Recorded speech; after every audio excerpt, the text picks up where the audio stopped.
The Bowl. Leo was a young and ambitious entrepreneur who had a passion for technology. He had a vision of creating a revolutionary app that would change the world. He worked day and night, coding, designing, testing, and marketing his app. He believed that his app would make him rich and famous. He launched his app and waited for the feedback. He expected to receive praise and admiration from his users, investors, and peers. He hoped to see his app on the top charts of the App Store. He dreamed of being featured on the cover of magazines and invited to speak at conferences. But none of that happened. Instead, he received negative reviews and complaints from his users, who found his app buggy, confusing, and useless. He faced rejection and criticism from his investors, who demanded their money back. He felt ignored and ridiculed by his peers, who mocked his app as a failure. He felt devastated and depressed. He wondered what he did wrong. He questioned his vision and his abilities. He doubted his worth and his purpose.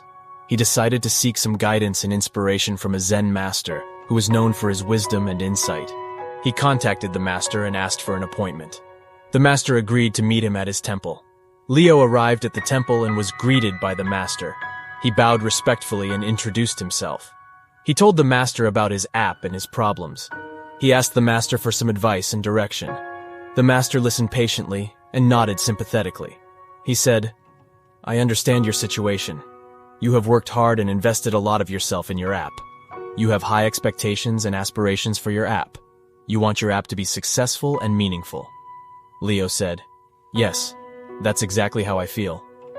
The master said, "But you also have a lot of attachment and ego in your app. You identify yourself with your app. You depend on your app for your happiness and fulfillment. You let your app define your value and your destiny." Leo said, "Well, maybe that's true." The master said, "That's why you suffer so much when your app doesn't meet your expectations or others' opinions. That's why you lose your confidence and motivation when your app faces challenges or failures. That's why you feel lost and hopeless when your app doesn't give you what you want or need." Leo said, "So what should I do?" The master said, "Have you eaten your lunch?"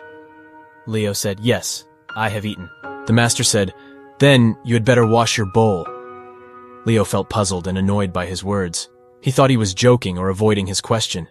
He said, "What do you mean? What does washing my bowl have to do with anything?" The master said, "It has everything to do with everything." Leo felt more confused and frustrated by his words. He said, "How? How does washing my bowl help me with my app or my problems?" The master said, "It doesn't help you with your app or your problems. It helps you with yourself." Leo felt a sudden spark in his mind. He realized what he meant by his words. He meant that he should focus on the present moment, instead of worrying about the past or the future. He meant that he should appreciate what he had, instead of craving for what he didn't have. He meant that he should take care of what he used, instead of neglecting or wasting it. He meant that he should live in harmony with himself, instead of being in conflict with himself. He meant that he should wash his bowl. At that moment, Leo was enlightened. The moral lesson of the story is that we should not let our attachment and ego interfere with our happiness and fulfillment. We should not base our self-worth and purpose on our achievements or others' opinions. We should not let our worries and doubts cloud our vision and motivation. We should not let our cravings and aversions disturb our peace and harmony. Instead, we should practice mindfulness and gratitude in every moment, in every action, in every situation. We should do what needs to be done, without expecting anything in return. We should wash our bowl,